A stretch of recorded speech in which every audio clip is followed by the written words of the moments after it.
Good morning. Welcome into 5 Clubs on Golf Channel. It is nice to have you with us on Memorial Day. You can also listen on PGA Tour Radio. That is Channel 92 on Sirius XM.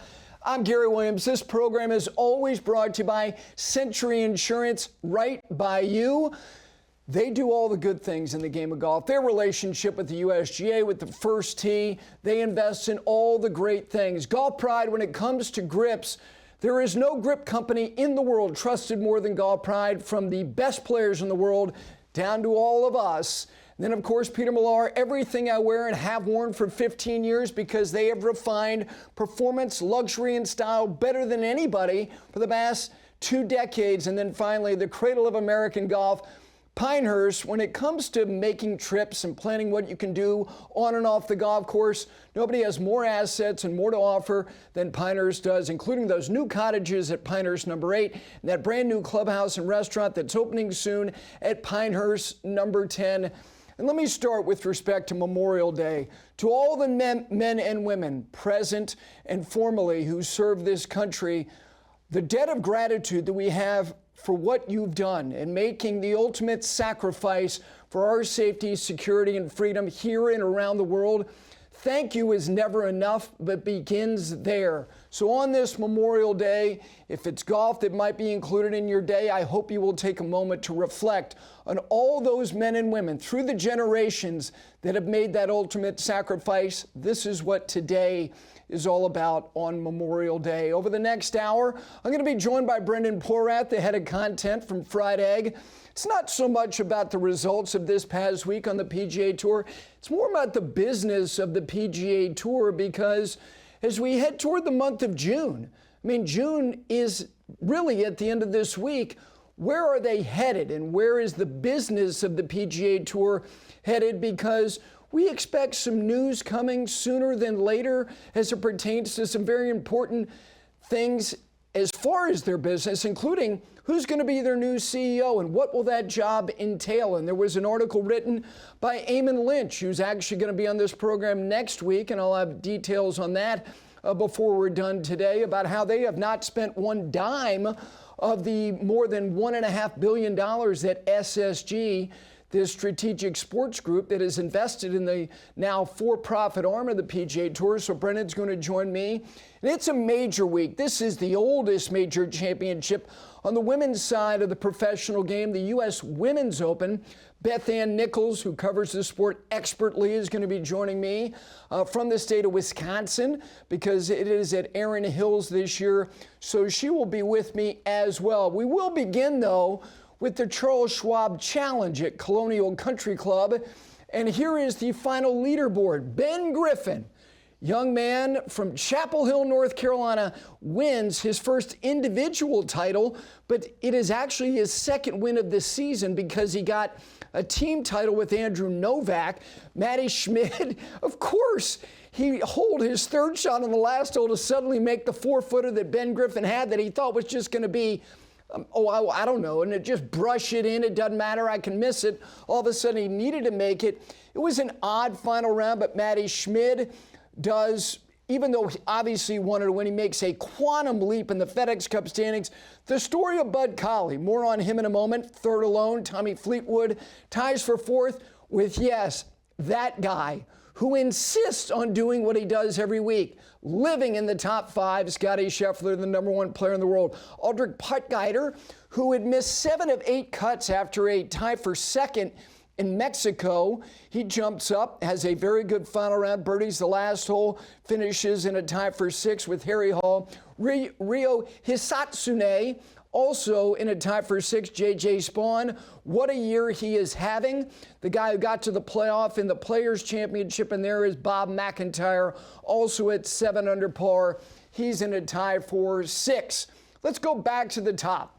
Ben Griffin, I know it was talked about on the broadcast. It generally is, because if somebody gives up professional golf early on in their professional journey and they decide that they're going to be a loan officer, then that becomes part of the tapestry of the story as the story goes forward. And when the story advances to where he not only kind of figures out a way to make a living playing professional golf after deciding maybe I can't make a living, then it's hard for that to ever go away.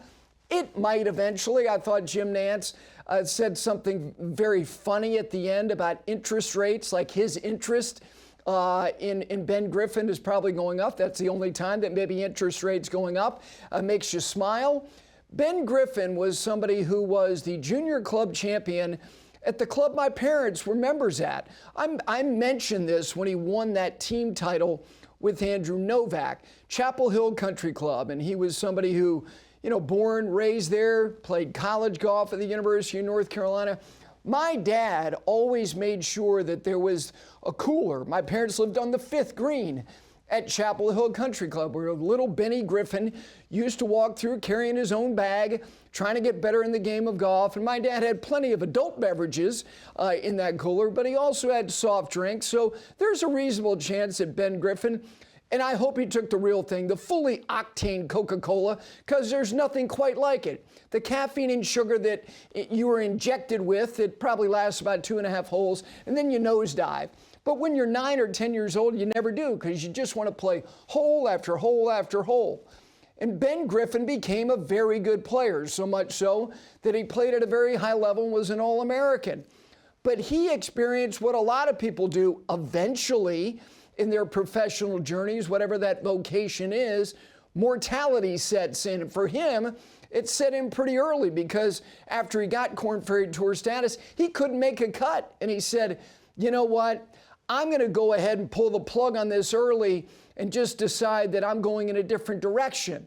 And then he realized that being a loan officer was not as much fun as working in the toy department, which is either playing professional golf or kind of what I do, gas bagging about professional golf. And so he said, I'm going to give this another shot. Ben Griffin last year had a breakout year and made almost $3.5 million playing professional golf. And I know that money, we've been totally desensitized by money. I'm only using that to contextualize the fact that the guy kind of found it. He found it in the sense that I can do this. I can play on the best tour in the world and I can make a living. This year, he is now not only a winner, and it's funny coming in here this morning and reading him saying that he was trying to silence the haters. If Ben Griffin has haters, where are we in this world when it comes to social media?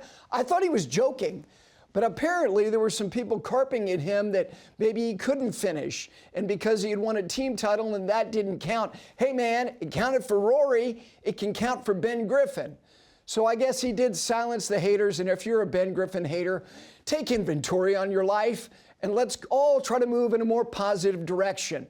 He won yesterday, and no, it was not some scintillating final round, even though it looked like it might have been, because he eagled the first, he birdied the second. You're going, oh my gosh, he's 16 under, he's off to the races. This is going to be quite the coronation.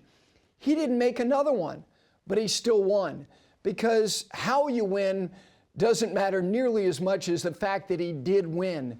So Ben Griffin is a great story, and I'll tell you, you can say, oh, stop it.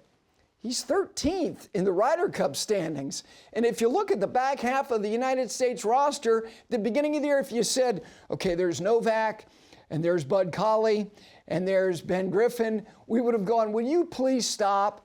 Why stop? Because you know who he's right behind? Patrick Cantlay. He's breathing down his neck. It's an unusual year when it comes to Americans and where they are as far as their performances. Some have sagged, like the aforementioned Patrick Cantlay, and we can go on, even though Max Homa had, I thought, there was the Masters, and he finished 12th, and there he was through 54 holes. He was close when it came to the PGA. It wouldn't be totally unreasonable if Ben Griffin is on a Ryder Cup team, so his story might continue. And let me just say this before we go to our first break, and we are joined by Brendan Porath about Scottie Scheffler. Last year when Scottie Scheffler won the Masters, he went to the Heritage Signature Series event. He does them an enormous solid by winning the Masters and going right down to the low country of South Carolina, and he won. He did not win Colonial, but here's what he did do. He reinforced what he really is. he really is kind of the coming to life of the story of the scorpion and the frog. And I'm certain that maybe not right here since we began this program in January on Golf Channel. I'm an enormous believer in that, the fable of the scorpion and the frog. When the scorpion says to the frog, hey, can you carry me across the river? And the frog says, why the hell would I do that? You're going to sting me and I'm going to drown. And he said, the scorpion says, that's illogical. If I sting you, we both drown. And the frog says, good point, hop on. And halfway across the river, the scorpion stings the frog. And as they're both going down, the frog looks at the scorpion and says, why did you do that? And he said, it's my nature. See, Scotty Scheffler is that. He can't help himself. He insists, even after winning a major championship where you're going, even though he's sleeping in his own bed, he's got to be gassed. He'll go through the motions, he'll finish 32nd, and he'll be on to the next. Nope. If he putted halfway decent, Ben Griffin would have seen his name in neon coming down the stretch. Instead, he finishes in a tie for fourth. He lives inside the top 5, and that's why his stranglehold on the #1 ranking in the world is probably not going to change, because that's why he's different. Even though he doesn't necessarily show it, like every single shot he's living and dying, even though I think he emotes a little bit more, he plays broke every day. And again, that's a problem for everybody who plays for a living, because he doesn't take weeks off. In a week in which he didn't have kind of the things that matter most the closer you get to the hole, like his strokes gained around the green and his putting stats, he finished tied for fourth. On to Muirfield Village for the #1 player in the world, which, by the way, he will be defending. And we, too, will be there. More details on that before we're done. We take a break here. Brendan Porath, I don't know what he has on tap today for Memorial Day. He's got a whole gangsome of kids he's got to look after. We'll get his thoughts on the business of men's professional golf. And then a little bit later on, it's the oldest. And I think, even though they matter equally in the big history book, the U.S. Women's Open, that's the granddaddy of them all when it comes to women's major championships. We will talk to Beth Nichols about this championship, Erin Hills, Nelly Korda, and a host of other stories as well. It is Memorial Day. We hope you have a wonderful holiday. And again, remember why we are here to honor those who gave the ultimate sacrifice to create a day like this for them. We take a break. We continue on a Monday, Memorial Day, right after this.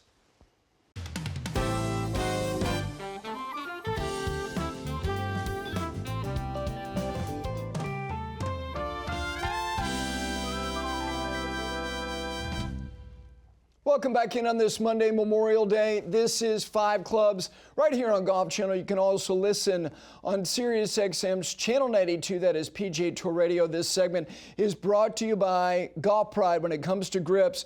Whatever you need, from the reverse taper putter grips to the Align Max, the new great grips I've got on my clubs, they have got you covered. They've got every player at every level covered, more than any grip company in the world. All right, joining me now, he is the head of content for Fried Egg.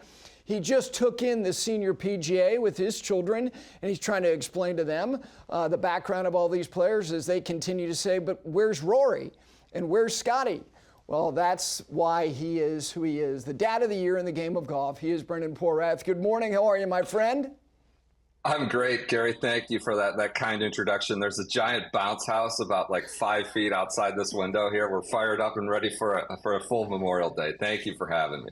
Absolutely. I must ask, the senior PGA, there's this collection of players that certainly your kids are unfamiliar with. Did you try to educate them at all on some of these guys that they're seeing that they have no recognition of at all?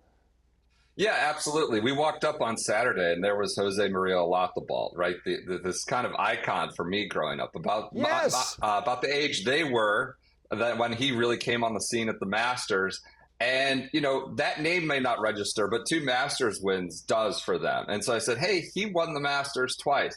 And so I think it started to take effect there. And that's something to reconsider and kind of refresh yourself when you go to some of these senior majors. Are these guys at their top form right now? No, but a lot of them are these legends who've done everything in the game and done all these things we celebrate now that does register with an 8, a 10-year-old. We saw VJ shortly thereafter. Hey, he was number 1 in the world. He also won a Masters.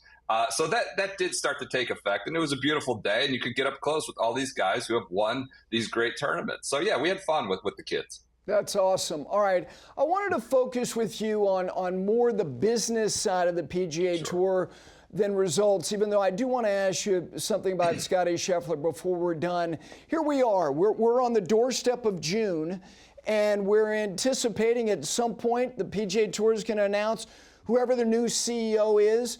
And we want to have an understanding of what that person's specific responsibilities are going forward. Eamon Lynch wrote in an article over the weekend about how SSG's investment in the PGA Tour, they have not allocated any money as far as where that's being spent. When you look at their business, where do you think they're going to start? Where does the tour make change going forward? Where do you think that their focus is going to be? Well, I think the start are on these minor sort of nips and tucks, right? It could be down to the to-go trays from player dining. I think it's going to be a really sort of comprehensive review, but the effects of which are not going to be significantly public-facing. They're going to be these small little changes. From my point of view, the tour has always struggled with so many masters to serve, some of them the players, some of them sponsors, some of them, just history and local markets. And you end up with this sort of Frankenstein organization with bits and bobs just bolted onto the side of it, and down to, the 200th ranked player in the FedEx Cup deciding, this is what the social media strategy should be for the day because it's important to me. Like, this stuff has happened. And where the SSG money, and I think it's sort of clarifying in a way, right? The players continue to be owners via equity in the enterprises portion of the business, but there's really a clarifying sort of master to serve, right? There's one purpose, one goal, and for me, that's where a lot of these improvements are going to be made. It's sort of this leading voice, leading mechanism for the tour, so it becomes less convoluted with who they're trying to satisfy. Of course, those sponsors will remain. Of course, there's history and markets and players to keep happy. But the SSG, disembodied SSG is sort of the clarifying force and boss. And I think those changes are going to be on the minor cleanups. Of course, a larger goal for them, I think, is to get a cut into the biggest events in golf. Those are the majors and the Ryder Cup, which, golf is this odd organization with a mixture of organizations where really the primary tour has no ownership stake in the 5 biggest events. So it seems like that will be a larger picture, a larger drive, but you're not going to see that anytime soon. Will they buy out the Ryder Cup? That's been a persistent rumor. Will they buy out the PGA? They'll probably look to get some portion of the revenue, given that tour players are the people on those stages that they don't own. So that seems like a larger goal down the line. But I think in the immediate term, it's a lot of these minor changes and nips and tucks. The Signature Series, which was created really, I think, in large measure to appease the guys who did have a tremendous amount of leverage when LIV was created. So this subset of events, which is kind of like their platinum standard.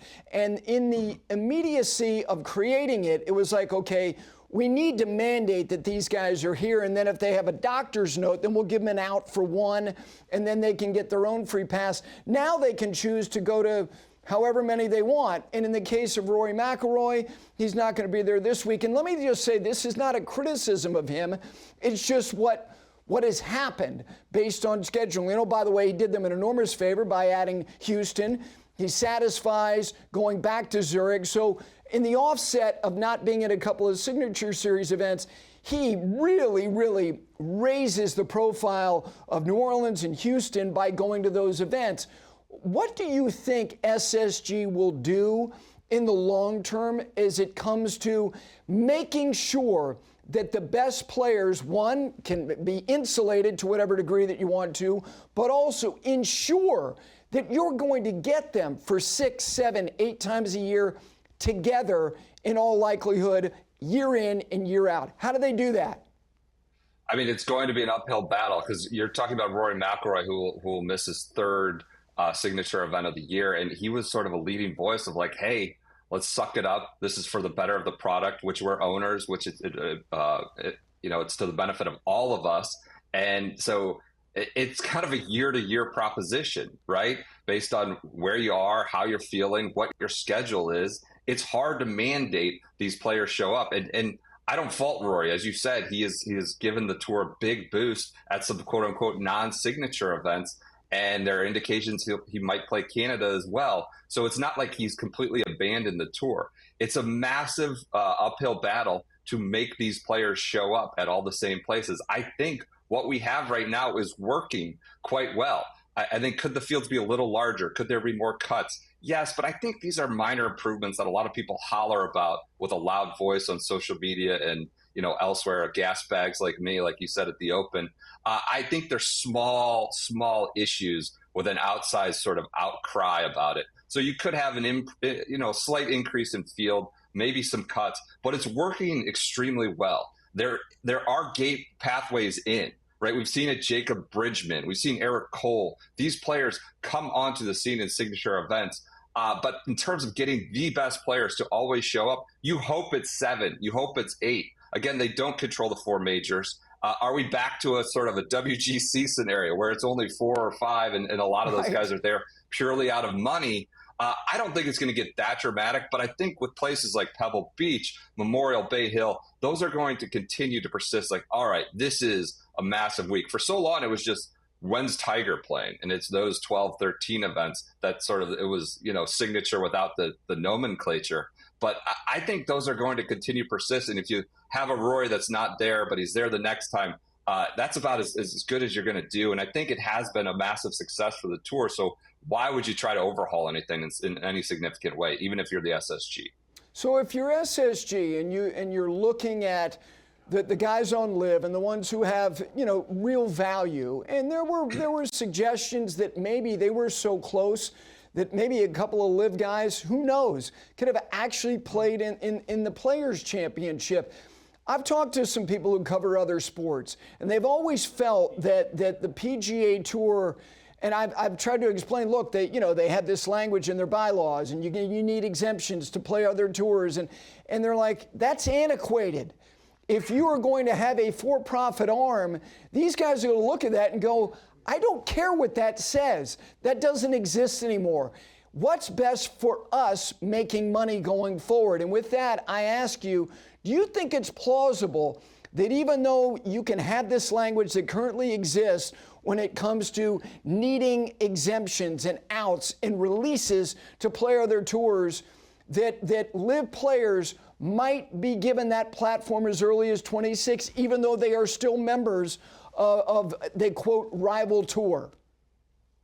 Plausible is giving me a little bit of room to run here with this answer. I think it's unlikely, but plausible for sure. I do think if the SSG does come in and have this continued influence, yes, it's antiquated. It makes no sense. Put the best players on the best platforms all together. There's no, when the Mets play an interleague game, doesn't mean Juan Soto's ineligible to play or something. This runs anathema to the modern sports landscape. When the F1 goes to a city, the best drivers show up. It's not, Lewis Hamilton can't race in Monaco because of some antiquated bylaw.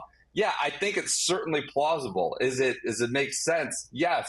And I think they could carve it out for a certain very specific chosen few. They get to make up the rules. They are the league. For so long, they've been, beholden to these some little, subcategory exemption that was written 30 years ago that, when you think about it, we could change this tomorrow. There's not, the Department of Justice isn't going to come after us. The local police, like, you are the boss here with these exemptions. And so for so long, they've just been beholden to these things. If you stop and think about it, oh yeah, we can rewrite this tomorrow. And so I think it's certainly plausible. Does it make sense? Sure. Unlikely? Probably. Last thing for now, when it comes to Scottie Scheffler, you and Andy, and when you guys do these postscripts, especially the big events, you really get granular and you get deep into it. And it's so enjoyable to listen to these conversations. I'm not going to jump up and down and try to convince people that Scottie Scheffler is interesting based on what he says, even though I think he is. And I think he said some things last week in the aftermath of winning that were very instructive for people about whatever it is that you do, about patience, and about the ability to be focused because of lessons learned in your teenage years, like he shared about being in college. But let me ask it to you this way. Today, whatever it is that you do, and let's make him the example, can exemplary performance make somebody interesting all by itself? Yes, unquestionably, yes. Now, could he do more on TikTok or YouTube? No, Sure. the answer is no. Sure. No, he could. I mean, he could, I guess, gain some marginal increase in interest from doing those things. But yes, exemplary performance is all you need to be a superstar, to be a megastar, to be a leading personality. When we went to the senior PGA, my kids asked for 3 people. Are Rory there? Is Scottie there? Is Bryson there? That starts with excellence. They were looking for Scottie. Stephen Curry, I mean, he started but just excellence was his main selling point. 3-pointers going in the hoop. It was a thrill to watch. I see Tiger. I wouldn't say he was different. It was this different character come on the scene, but his main selling point was dominance, was brilliance. He wasn't necessarily the most charismatic player off the golf course, right? Scottie, and we started to see it come out a little bit last week. He was very blunt about the reunification. Go ask those guys. I think that will continue. He went on Grant Horvath's YouTube channel. I think people want to see brilliant. The most exciting stretch of golf outside of the Masters this year were those 5 holes Saturday at Quail Hollow at the PGA Championship. That was a show. That was excellence. And so I think just being an exemplary performer, a dominant performer, brilliance in and of itself creates superstardom. We've seen that over and over again across the sports, all sports, and it will happen and continues to happen with Scottie. Yeah, I totally agree with you. And I also think that his insistence and his ability, without it being like impossible, I think he does it not necessarily with ease, but that I can cut out the noise and that I do not have to be somebody who is even mildly interesting in what people are saying, writing, or speaking about me. And I think that also makes him more interesting at a time where, my gosh, what are they saying? What are they writing? And you know that they all watch, but I honestly think that for the most part, he may be informed about this, that, or the other, but his inclination is to simply not care. And that to me is interesting as well. Let me tell you one thing about the bounce house. Deflating the bounce house may be the most deflating thing you will do in your life. I mean, psychologically, morally, intellectually, spiritually, it might defeat you, but just soldier through. I'll be there. That's going to be me about 8 p.m. tonight. Just sadly rolling it up on the lawn. You know it will be. So. It wants to defeat you. Just know it wants to defeat you. Just soldier through and get it all the way flat. Put it back in that thing that you're going, there's no way it's going to fit in there, but eventually it will. You get there. You eventually get there. That'll be me. Thank you as always. All right. Thanks, Gary. Really appreciate it. All right. There's Brendan Porath, head of content of Fried Egg. I cannot recommend their stuff more because it's all just awfully good. We come back. Beth Nichols, Golfweek magazine. It's U.S. Women's Open Week. Her thoughts as we head to Erin Hills for this massive major championship, the second of the year in the women's game. We're back here on 5 Clubs on Memorial Day right after this.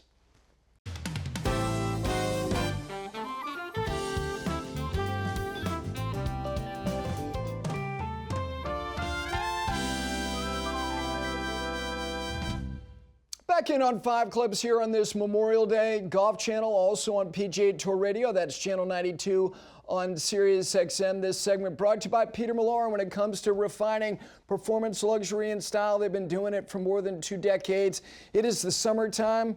I don't know, you need swim trunks, you need a lightweight sport coat. Whatever you need, they have it for you at Peter Millar. All right, joining me now from Milwaukee because she is there to cover what she does better than anybody, and that is the women's game. Second major of the year. She'll be contributing not only for Golf Channel on their Live From shows starting tomorrow, but of course writing for Golfweek magazine. That's Beth Nichols. Beth, good morning. Thank you for joining me. How are you?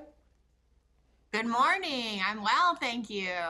I can just tell you, I was saying during the break, we did the 2017 U.S. Open from there.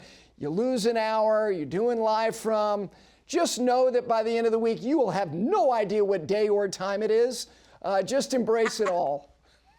I fully expect that to be correct. Before you and I talk specifically about this major championship and some of the players, I want to get your reaction to the news of the new commissioner of the LPGA, Craig Kessler, comes over from the PGA of America. If you look at his academic background, if you look at his young professional career, impressive, all of it. What's your reaction to this to start with? And then I want to ask you about some other things as well. Just your reaction to the LPGA securing him to lead the tour going forward. Well, certainly on paper, as you say, he looks terrific. He has the golf background, the Rolodex to really hit the ground running. But I think it's the intangibles. I think it's the personality that really caught my attention. And when I was doing some research as his name surfaced on Craig, I kept hearing over and over, there's a lot of resemblances to Mike Wan. It's actually quite striking, not just in terms of the fact that, in terms of age, Mike was 44 when he took the job.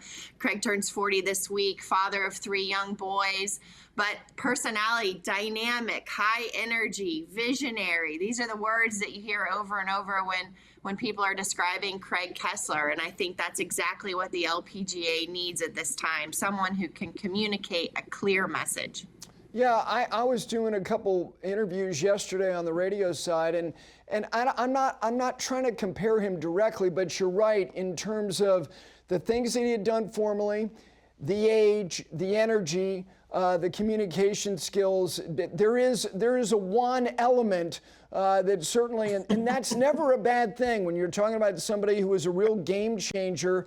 It should be seen as nothing other than complimentary. All right, let's get to the U.S. Women's Open. And let me start with Nelly. You mentioned to me you bumped into her on her travel day. She's probably already on the property this morning, beginning her preparation. The year, if you look at her statistically, as far as what she's done, strokes gained in her performance, it's fractionally less than what it was in totality last year. So it's not like she's been bad. She just hasn't won yet. And there's a couple of things, Beth Ann, that stick out. The opening round of the Chevron, the last round of her last start. How would you describe her 2025 so far?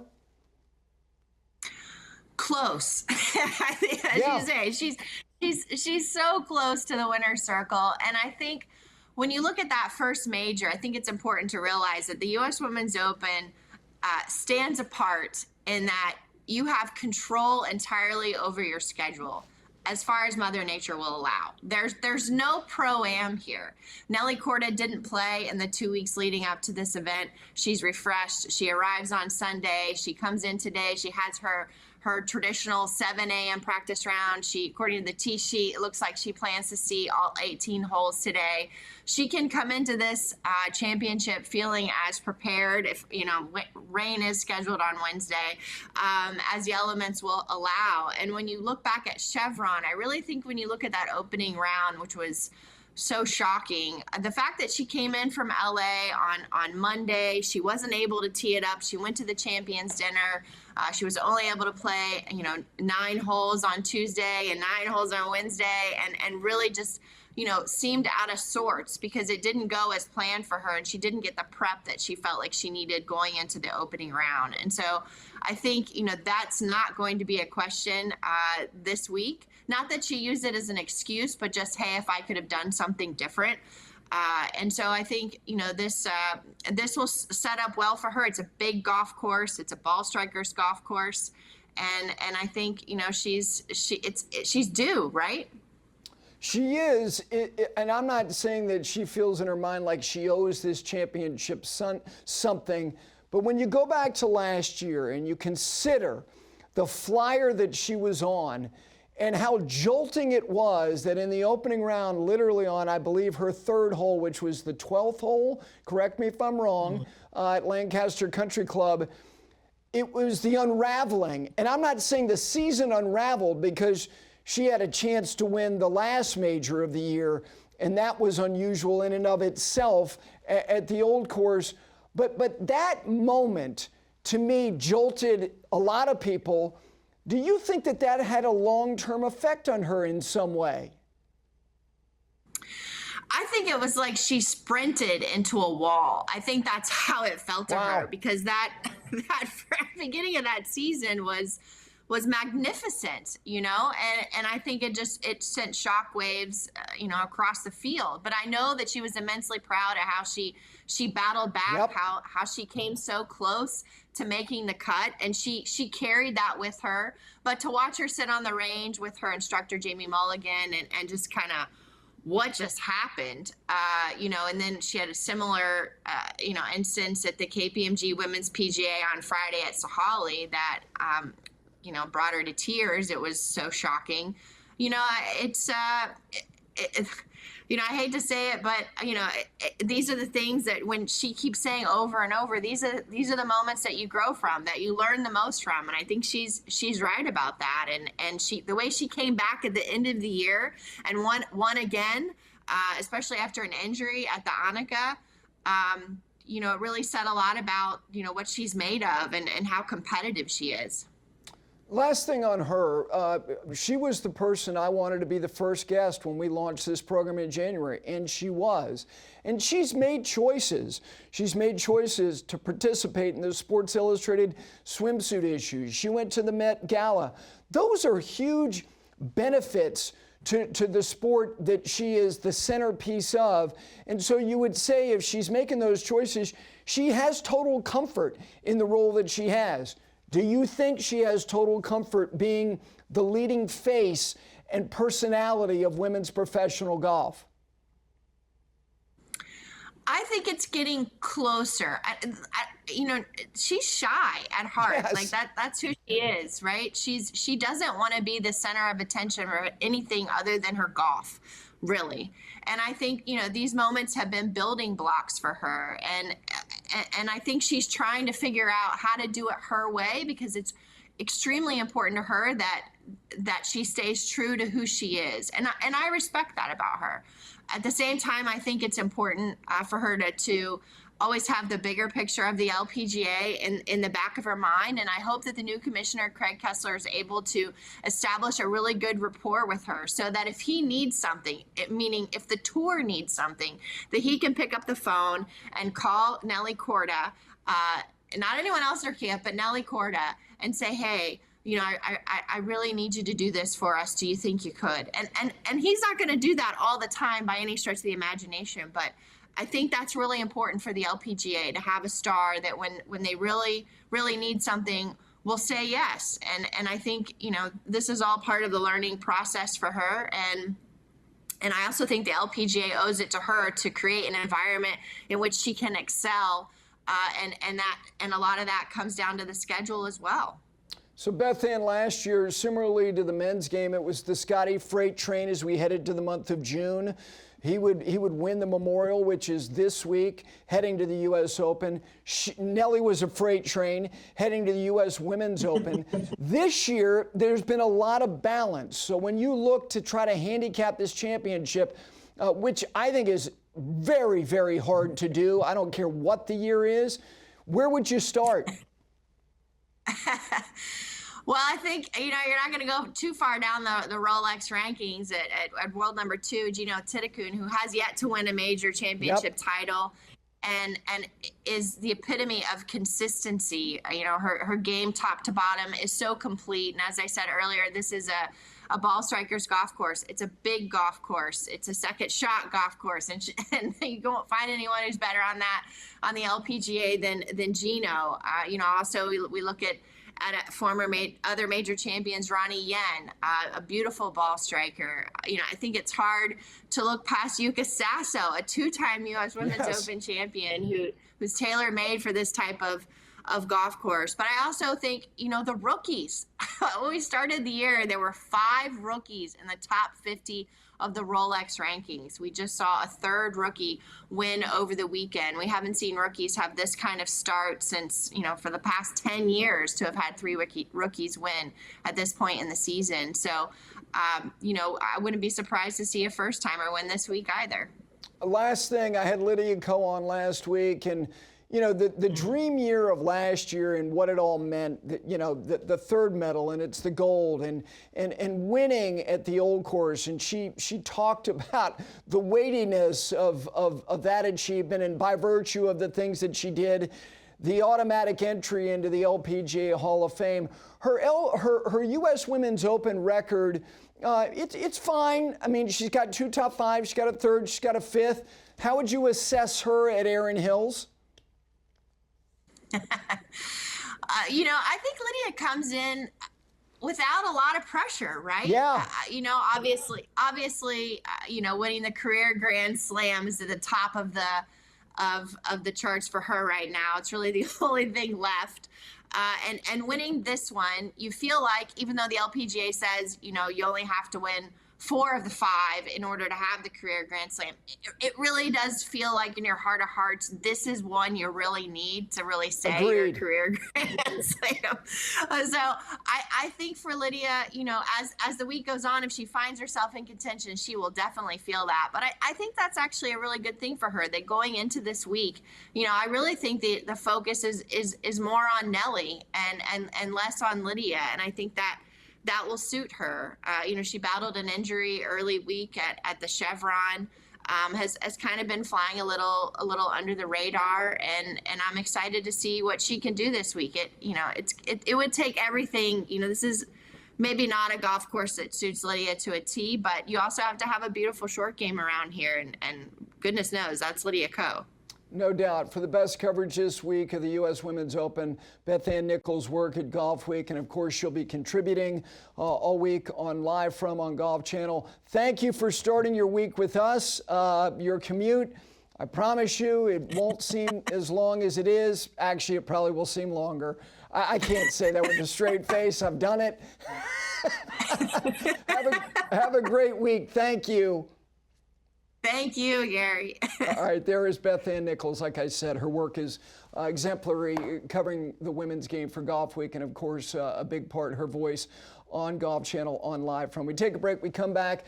Some final thoughts and something that happened over the weekend that just proves that golf is just equally genius and stupid at the same time. And also a little preview of what we've got in store for you over the next couple of days as we are outbound as soon as this show ends in just a couple of minutes. Back here on 5 Clubs on Memorial Day right after this.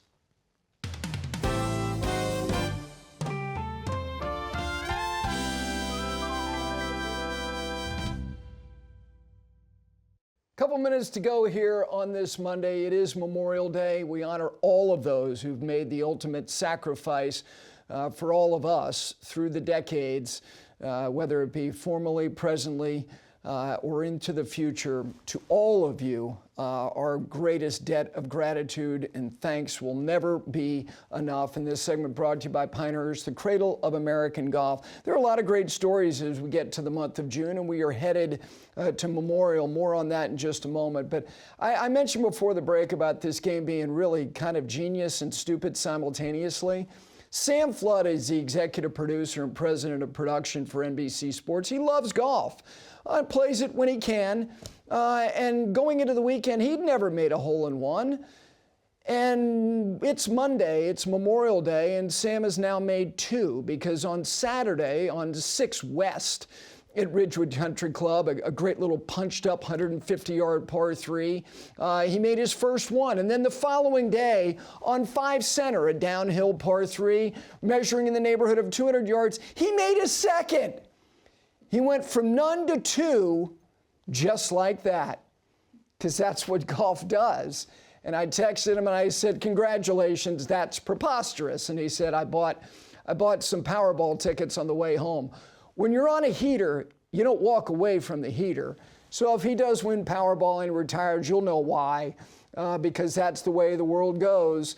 Tomorrow, we will originate from Dublin, Ohio, and we are looking forward to being at Jack's tournament, the Memorial Tournament, and it is special in so many ways, primarily because it was founded by the greatest major champion the game has ever known, Jack Nicklaus. So tomorrow and Wednesday from Dublin, Ohio, from the site of Memorial in the tournament, you're going to hear from a lot of the players.